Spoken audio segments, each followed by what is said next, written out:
Bonjour, que se passe-t-il sur le marché des cryptos? C'est ce que nous allons voir dans l'analyse du jour.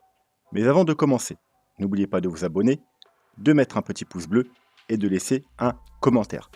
Alors, dans la vidéo du jour, on va déjà bien entendu, comme d'habitude, aller faire un tour du côté des petits time frames, du court terme, et ensuite on continuera tout simplement l'analyse qu'on a commencé hier, c'est-à-dire l'analyse plutôt moyen-long terme, donc le weekly et même un peu de mensuel. Voilà, donc sans plus attendre, on se dirige tout de suite vers la cryptomap. On peut voir qu'elle est plus ou moins mitigée, pas mal de vert, un peu de rouge. On a un gros gagnant, TRX, avec 14%, mais on a également Ton qui nous fait un joli 11% et Theta plus 10%. Sinon, le reste, c'est grosso modo entre plus 2 et plus 5% et moins 2 et moins 5% avec GMT qui nous fait lui un petit moins 8%. Le dollar, toujours pareil, hein, il est toujours bullish. Hier, on avait un petit retracement, on est parti chercher tout simplement le haut de la zone de rechargement de short. Depuis, on a fait un rebond, hein. Le Bitcoin, lui, il a trouvé une résistance, il rechute un peu. Le dollar, lui, fait un petit rebond. Quoi qu'il en soit, au niveau court terme, il n'y a pas trop de corrélation obligatoire entre le dollar et le Bitcoin. Nous, ce qui nous intéresse, c'est le moyen long terme. Mais pour l'instant, le dollar est toujours bullish. Il n'y a pas de signaux de retournement de tendance. Nous, ce qu'on aimerait bien voir, c'est un M-top ou quelque chose comme ça. C'est pour ça que là, je vous ai mis un petit rectangle rouge. On aimerait, pourquoi pas, au moins 4 heures, voir un M-top. Donc là, on a fait un sommet, une correction. Là, il y a la zone de rechargement de short de ce mouvement. Donc, si on devait faire un M-top, ce serait sûrement ici qu'on devrait attendre un retournement. Donc, soit sur le bas ici, mais vu qu'on en vient, je pense qu'on va quand même le casser et aller au moins rechercher cette zone. Voilà, un retournement ici pour former un joli M-top serait pas mal, ou au pire un double top. Mais voilà, déjà, si on casse ici, c'est plutôt mauvais signe. Si en plus on fait un nouveau plus haut, bon bah voilà, c'est toujours bullish. Donc pour l'instant, faut pas s'attendre à des merveilles sur les cryptos. Le dollar est toujours haussier. Tant que le dollar sera haussier, malheureusement, eh bien, au niveau des cryptos, ça consolidera ou continuera à baisser. Le Bitcoin. Alors, hier, on avait fait un top tout simplement sur les 0,382, le Fibo 0,382 de la dernière chute, ça veut dire des 48 000 dollars jusqu'au bottom des 38 000 dollars.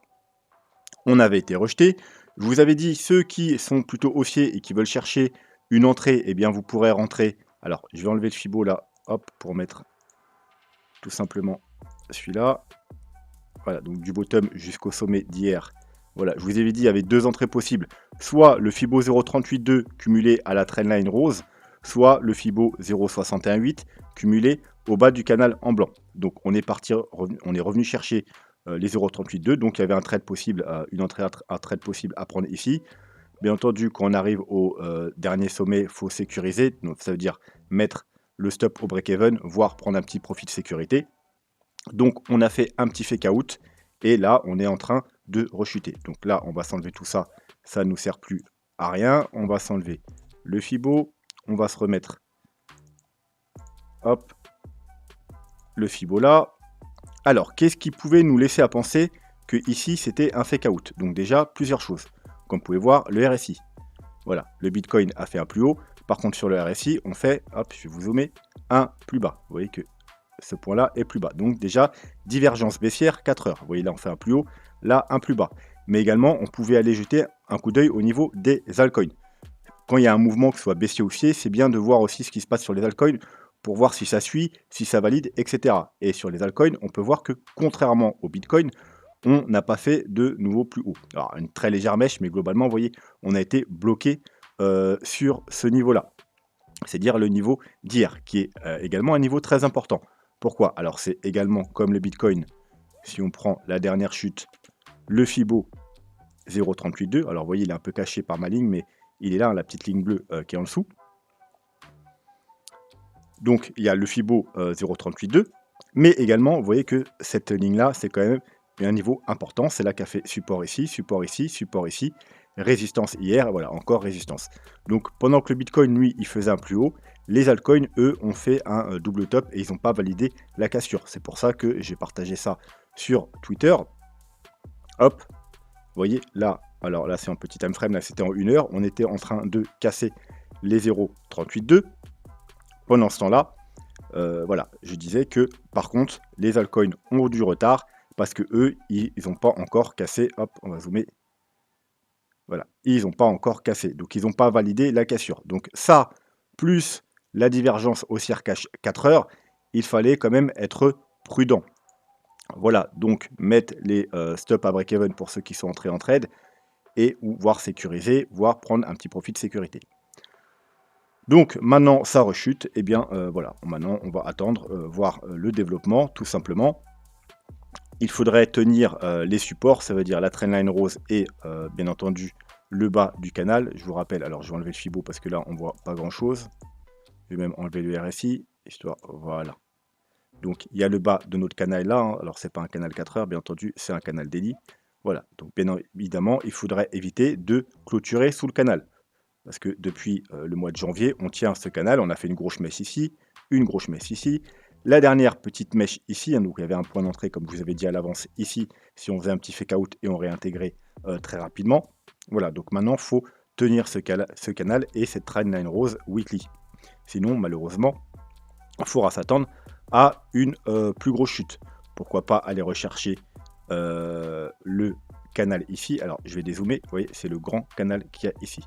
Donc celui-là, par contre, il faut vraiment le tenir. Celui-là, si on le casse, c'est pas catastrophique, hein. On pourrait juste aller rechercher comme ici et ici, tout simplement, le bas du plus grand canal, le canal daily, voire même on peut appeler ça un canal weekly, parce qu'on le voit très bien également en weekly. Bien entendu, si on casse le canal weekly, là, il faudra s'attendre à une chute beaucoup plus importante. Alors, ensuite, ça, on s'en fout. Voilà. Alors, où on a été rejeté aujourd'hui. Alors, comme vous avez vu, on a dépassé légèrement le Fibo 38.2 et on a tout simplement été rejeté du gros niveau dont je vous parle depuis des semaines et des semaines. C'est les 42 000, environ 800 dollars. Vous voyez, on est venu parfaitement toucher la petite ligne bleue. Alors, c'est quoi cette petite ligne bleue? J'ai tout simplement dézoomé le graphique et vous allez comprendre. Voilà, c'est tout simplement le bas de notre fameux canal, hein, le canal qu'on a depuis pratiquement maintenant 1 an sur la chaîne, qui est en général plutôt pertinent. Il a fait rejet, tout simplement. Là, on a fait un petit fake out. Vous saviez que quand on était ici, on s'attendait à potentiellement aller rechercher les 51-52 000 dollars, c'est-à-dire la médiane du canal. Comme à chaque fois, vous voyez, ici, on casse le canal, on va rechercher à minima la médiane. Ici, on casse le canal, on va rechercher la médiane. Et dans l'autre sens, c'est valable aussi. On casse ici, on vient rechercher le bas. On est rejeté, on vient rechercher le bas. On casse, on vient rechercher le bas. Donc, quand on a cassé ici, on s'attendait à aller rechercher les 51-52 000 dollars. Bien entendu, on avait également vu l'énorme résistance aux 48 000 dollars parce qu'il y avait un paquet de résistances ici. Mais voilà, sinon, on s'attendait quand même à probablement, comme précédemment, aller rechercher les 51-52 000 dollars. Ça, ce n'est pas fait. La grosse résistance des 48 000 dollars a bien bloqué le cours. On est redescendu. On a maintenant recassé, donc déjà ce qui est plutôt bearish, tout simplement le bas de notre canal. Donc là, on a deux possibilités. Soit là, on vient juste de faire, donc on a une cassure. Donc là, soit on a juste fait un pullback et là, du coup, on va repartir à la baisse. Soit on va encore travailler et finir par le recasser. Et là, ce sera plutôt bullish. Et ce coup-ci, effectivement, il faudra s'attendre probablement à aller rechercher la zone très importante des 51-52 000 dollars. D'ailleurs, je rappelle, cette vidéo, c'est un complément de la vidéo d'hier. Donc, si vous voulez vraiment avoir une vue globale d'ensemble de ce qui va se passer ou ce qui pourrait se passer dans les semaines et mois à venir, il faut vraiment également aller voir la vidéo d'hier. Aujourd'hui, c'est juste un complément. Voilà. Donc, niveau très important, si on arrive à avoir une clôture weekly au-dessus des 42 800 dollars, on pourrait a priori aller rechercher les 51-52 000 dollars. Je vous rappelle, il y a la médiane de notre canal. Il y a également, hop, je vais vous le remonter très rapidement parce que je sais qu'il y a des nouveaux chaque jour sur la chaîne. On a, vous voyez, la Kijun Ishimoku aux 51 000 dollars. On a le haut du nuage Ishimoku également aux 51 000 dollars. Et on a également, alors je vais me renlever Ishimoku, hop, le Fibo 0,5.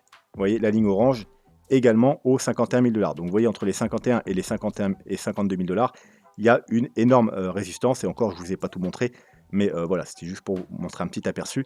que voilà, c'est vraiment la prochaine target si on arrive à repasser au-dessus des 42 800 $ et bien évidemment des 48 000 $. D'ailleurs, en daily, c'est la grosse résistance, les 42 800 $, parce que c'est tout simplement, comme on l'a vu, on va repasser en petite unité de temps, hop, le Fibo 0,382, mais on a également, alors là on va s'enlever le graphique, probablement, hop, alors en daily, hop, on va zoomer.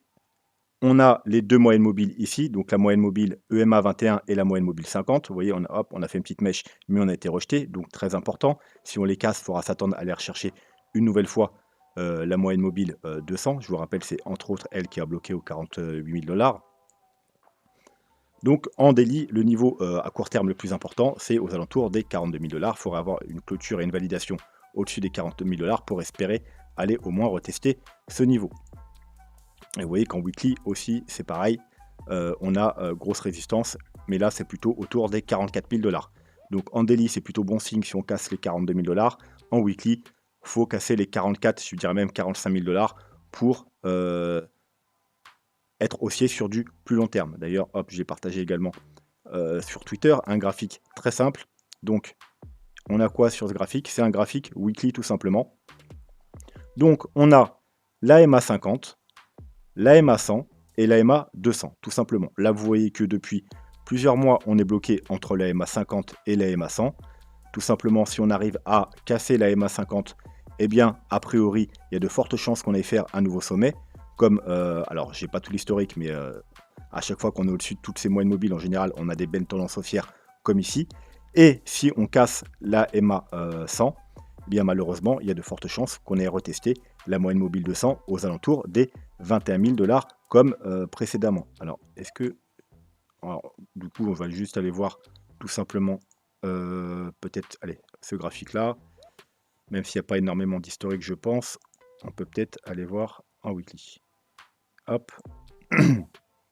On va s'enlever la EMA 21. Vous voyez, hop là, on était bloqué ici, vous voyez là, on était bloqué entre les deux moyennes mobiles, comme ici, exactement pareil. Et ensuite, on a cassé la moyenne mobile 100, on est venu chercher la moyenne mobile 200. Ici, on a cassé la moyenne mobile 100, on est venu chercher la moyenne mobile 200. Et bon, là, il n'y a plus assez historique, il faudrait que je passe sur un autre graphique. Alors, je vais aller voir. Hop. Hop. Voilà. Et vous voyez, si on remonte dans le passé, là c'est pareil, on était bloqué entre les deux moyennes mobiles. Une fois qu'on a cassé la moyenne mobile 100, on est reparti rechercher la moyenne mobile 200 tout simplement. Et on peut trouver ça également sur le mensuel. Donc voilà, niveau mensuel, on a trois moyennes mobiles. La EMA 21, donc comme d'habitude en rose, la moyenne mobile très importante. La MA 50 et je vous ai mis une petite MA 10 en blanche. Donc qu'est-ce qui se passe? Hop, vous voyez, donc déjà, quand on est au-dessus de toutes ces moyennes mobiles, on est plutôt bullish. Vous voyez, ici, ici, ici. Donc c'est plutôt bon signe. Ensuite, on revient en 2014. On casse la moyenne mobile, donc après un gros bull run, on casse la moyenne mobile 10 en mensuel. On est bloqué entre la moyenne mobile 10 et la EMA 21. Une fois qu'on casse la EMA 21, elle joue résistance et on va rechercher la moyenne mobile 50. Quand on arrive à repasser au-dessus de toutes ces moyennes mobiles, on peut à nouveau avoir une jolie tendance haussière. 2017-2018, il se passe quoi? Encore une fois, on casse la moyenne mobile 10. On oscille entre ces deux moyennes mobiles. Une fois qu'on casse la EMA 21, on vient faire quoi? Une nouvelle fois, chercher la moyenne mobile 50. Et lorsqu'on est au-dessus de ces moyennes mobiles, on a une tendance haussière. On recasse la moyenne mobile 10. On réoscille, alors moins longtemps, hein, parce que là c'était le choc du Covid, hein, ça a été très rapide. On oscille encore entre ces deux moyennes mobiles. Une fois qu'on casse la moyenne mobile 20, T1, excusez-moi, on revient chercher une nouvelle fois la moyenne mobile 50. Ensuite, quand on repasse au-dessus de ces moyennes mobiles, on a à nouveau une belle tendance haussière. Là, on vient juste faire un pullback et on repart. Mais là, qu'est-ce qui se passe? On casse la moyenne mobile 21, on oscille entre ces deux moyennes mobiles, exactement comme ici, exactement comme ici, exactement comme ici. Donc, en théorie, si on vient casser la EMA 21 mensuelle aux alentours des 38 300 $, donc il faudra avoir une clôture mensuelle sous les 38 300 $. Eh bien, malheureusement, il se passera probablement la même chose qu'ici, la même chose qu'ici et que la même chose qu'ici, c'est-à-dire aller rechercher la moyenne mobile 50 qui est encore une fois aux alentours des, alors là c'est 20 800 $, mais on va pas y aller, je pense, en un coup, ça va mettre quelques mois. Vous voyez qu'elle est en train de monter, donc elle sera encore une fois aux alentours des 21 000 22 000 $ qui est notre grosse target si on devait casser les 30 000 $. Voilà, et à l'inverse, bien entendu, si on arrive à clôturer un mensuel au-dessus des 40, grosso modo 46 47 000 $, eh bien, il faudra s'attendre à, comme précédemment, c'est-à-dire une nouvelle tendance haussière. Voilà, ça c'est pour le mensuel, avec les moyennes mobiles. Ensuite, on va compléter du coup l'analyse d'hier, je pense. Donc, on avait déjà vu Ishimoku, le MACD, le RSI, les moyennes mobiles. Donc, on va les jeter un coup d'œil. Hop. Et d'ailleurs, on va passer en daily et pas en weekly. Au coût de production du Bitcoin, hein, je vous l'ai déjà montré plusieurs fois, mais il y a des nouveaux. Et puis, c'est bien de rappeler souvent les choses. Alors, c'est quoi le coût de production du Bitcoin? C'est tout simplement combien coûte à produire un Bitcoin. Alors, on a deux prix. On a le prix du bas qui est le bas du canal et le prix du haut qui est le haut du canal. Le prix du bas, c'est tout simplement le coût uniquement de l'électricité. Bien entendu, c'est un coût moyen. L'électricité ne vaut pas le même prix partout dans le monde, donc c'est un coût moyen. Et le prix du haut, c'est tout simplement le coût total. Ça veut dire avec le matériel, l'entretien des machines, enfin le coût global, combien ça vous revient à miner un Bitcoin. Voilà. Et ce qu'on peut voir tout simplement en dézoomant, c'est que déjà, hop, on n'est jamais passé en dessous du coût électrique. Voilà. Jamais, jamais, c'est jamais arrivé. Alors là, au choc du Covid, on a eu une toute petite mèche, mais vraiment extrêmement rapide, hein. Voilà, mais globalement, on n'est jamais passé en dessous du coût électrique. Et on va à de très rares occasions même sous le prix global du coût de production. Bah, tout simplement parce que si on passe en dessous, tout simplement les bitcoins, les mineurs, ils minent à perte, hein. Parce que si le prix du bitcoin passe en dessous du prix de production d'un bitcoin, forcément les mineurs ils gagnent plus d'argent, donc soit ils vendent pas, donc du coup il n'y a plus de vente de bitcoin, donc l'arrivée des nouveaux bitcoins s'arrête, ou il y en a même qui vont jusqu'à débrancher leur matériel tout simplement parce qu'ils sont plus rentables, c'est plus rentable pour eux de miner. Donc c'est pour ça qu'en général, quand on arrive sur le coût de production, eh bien ça entraîne toujours des rebonds, voire un bottom. Vous voyez par exemple ici, on est venu légèrement en dessous, donc dans le canal, ça nous a fait un bottom. Là, on est venu dans le canal, ça nous a fait un bottom. Là, vous voyez, on est venu sur le canal, ça fait un rebond. Là, on est venu sur le canal, ça fait un rebond. Donc, ce que ça peut nous dire, c'est que on pourrait effectivement repartir à la baisse, hein, aller rechercher dans cette zone. Mais en tout cas, il y a de très, très, très faibles possibilités qu'on aille en dessous de ce niveau. C'est-à-dire, ce niveau-là, c'est le coût énergétique du Bitcoin, c'est-à-dire les 20 000 $. Tout simplement parce que en tout cas, c'est jamais arrivé dans le passé, en tout cas durablement. Effectivement, on pourrait avoir, s'il devait y avoir un crash comme de l'ordre du Covid, une petite mèche rapide en dessous, hein, mais qui dure quelques heures ou quelques jours. Mais globalement, clôturer en dessous des 20 000 $, c'est pratiquement du coup impossible. Voilà, donc ça c'est pour le coût de production. Maintenant, on va aller voir la courbe logarithmique. Donc la courbe logarithmique, hein, je le rappelle, c'est très simple.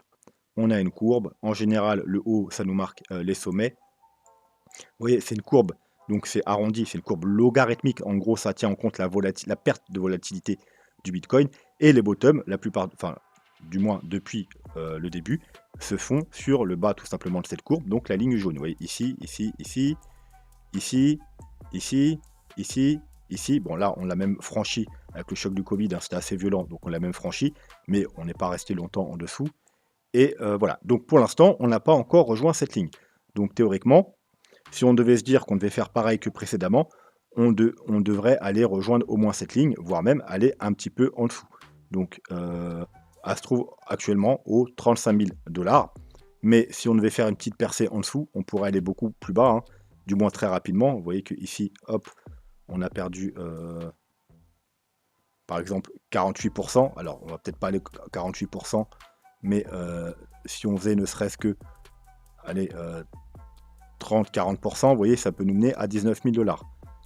Hop, vous savez que ma target, moi, si on devait avoir une grosse chute, c'est plutôt les 21-22 000 $.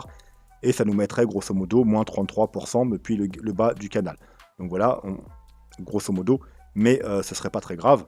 Ce serait juste le meilleur moment pour tout simplement acheter du Bitcoin, comme à chaque fois qu'on est sur cette ligne-là ou un peu en dessous.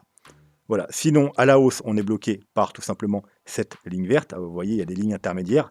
Il y a la médiane, hein, vous voyez, qui fait résistance ou support, ligne importante. Et ensuite, des lignes intermédiaires, donc la rouge et la verte, qui ont également leur importance. Vous voyez, par exemple, la ligne verte, ici, pendant toute cette phase de consolidation, sur le bottom de 2015, on est resté en dessous de cette ligne verte. Et quand on a réussi enfin à la casser, eh bien, on a pu aller chercher beaucoup plus haut. Voilà, pareil ici, hein, vous voyez, on l'a cassé, on va chercher la ligne orange. Là, on va casser, on va chercher la ligne orange et même la ligne rouge. Voilà, donc là, on est dessous. Donc théoriquement, si on arrivait, et là, il faut plutôt voir en weekly, à avoir des clôtures weekly au-dessus, tout simplement, chose qu'on n'a pas réussi à faire. Vous voyez, là, on est rejeté, on a été rejeté par 2 fois. La première fois aux 45 000, la deuxième fois aux 48 000 $. Si on arrivait à avoir des belles clôtures weekly, donc maintenant elle est un peu plus haute, donc elle doit être située toujours vers les 48 000, 48 500 $. Au-dessus des 48 500 $, il y a de fortes chances qu'on ait rejoindre à minima la ligne orange, donc vers les 75 000 $, voire la ligne rouge aux 116 000 $, voire, eh bien, comme à chaque théoriquement top de cycle, eh bien, aux alentours des, alors là tout dépend combien de temps ça va mettre, mais grosso modo entre les 180 000 et les 200 000 $, voire un peu plus si ça prend plus de temps. Voilà, donc grosso modo, 35 000 le bas du canal actuel, 46 000 le haut du canal. Si on clôture en dessous des 35 000, il y aura peut-être une forte chute comme ici, et ce sera le meilleur moment pour acheter du Bitcoin. Mais si on clôture également au-dessus des 46 000 $, 48 000 $, excusez-moi, eh bien c'est pareil, il y aura peut-être une forte hausse, et c'est également un bon moment pour acheter du Bitcoin. Là, pour l'instant, comme avec les moyennes mobiles que je vous ai montré tout à l'heure, on est coincé, on est au milieu de nulle part. Donc, c'est pas forcément le meilleur moment pour acheter. Alors, quand je vous dis ça, bien entendu, ceux qui font du DCA et qui achètent un peu chaque semaine, vous, oui, c'est un bon moment pour acheter, hein. Surtout que par rapport au top, on est quand même, alors on n'est pas à moins 50% là, vu qu'on est vers les 41 000, mais on est quand même, hop, à moins 40% par rapport au sommet. Donc, c'est quand même un prix intéressant, du moins par rapport à tous ceux qui ont acheté ici. Voilà, donc si vous faites du DCA, continuez. Ceux qui préfèrent attendre des validations, attendez qu'on revienne soit chercher le bas ici ou un peu plus bas, ou qu'on ait des validations haussières. Donc comme je vous ai dit tout à l'heure, en daily, il faut clôturer au-dessus grosso modo des 43 000 $, en weekly au-dessus des 44 000 $, et voire même ce graphique, lui, nous dit qu'il faut clôturer au-dessus des 48 000 $. Et pour finir, on va aller jeter un œil, hop, à ce graphique. C'est un peu le même principe, hein, sauf que ça ne marche pas avec, c'est pas une courbe logarithmique, c'est tout simplement une courbe grâce au Fibonacci. Et c'est un peu pareil. Vous pouvez voir que on a, hop, alors on va dézoomer, on va s'éloigner. Voilà, on a plus de lignes d'ailleurs, hein, comme ça on a plus de niveaux. Alors, ce que je vous ai déjà montré, ce qu'on peut voir, c'est que le Bitcoin, à chaque fois, il va de moins en moins chercher de moins en moins haut, hein. Les hausses sont beaucoup moins importantes. Vous voyez, la première fois, on n'a pas, mais si on prolonge la ligne, on a été chercher la ligne tout en haut, donc la ligne rouge. Le deuxième top, on est parti chercher une ligne en dessous, donc la ligne orange.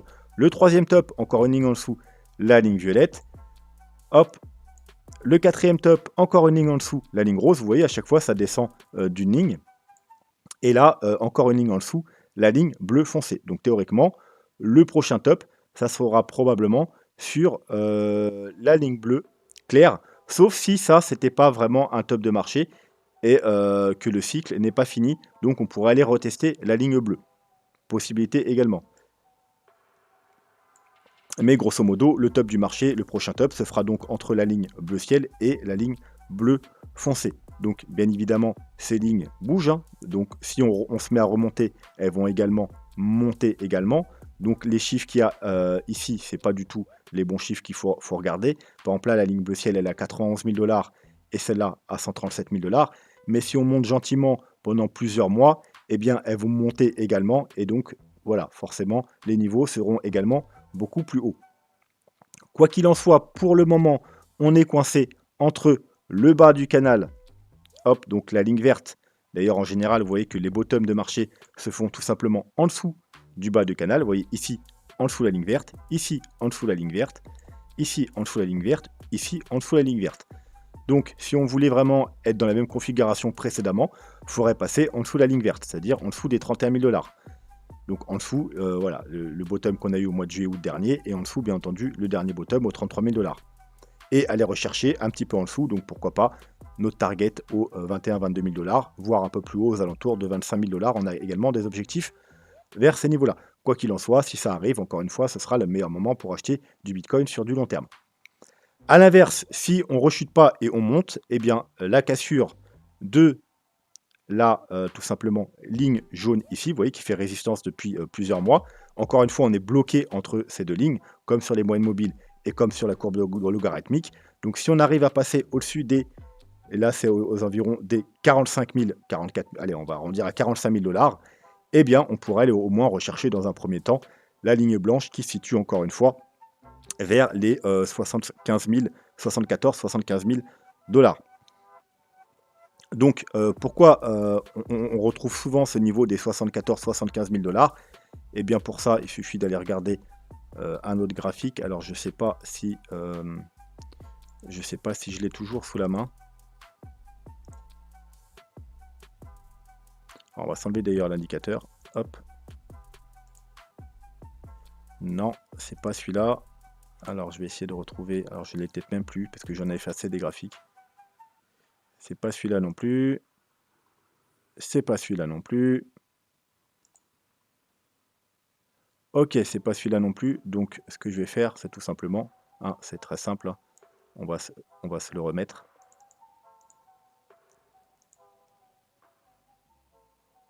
Hop. Hop. Et on va se mettre la même chose en bas.